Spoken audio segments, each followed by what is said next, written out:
The following is a high wind warning from the National Weather Service for the following county: Schuylkill, Pennsylvania.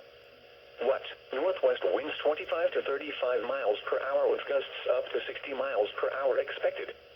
Where? Fulton, Franklin, Perry, Dauphin, Schuylkill, Lebanon, Cumberland, Adams, York, and Lancaster counties.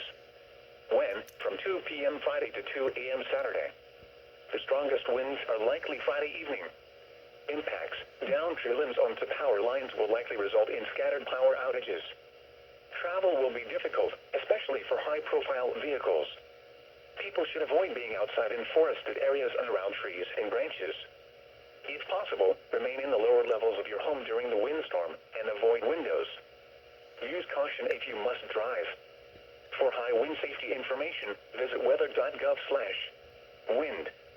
The latest forecast information can be found on the National Weather Service State College Facebook page and Twitter at NWSSTATECOLLEGE or on the web at weather.gov/CTP.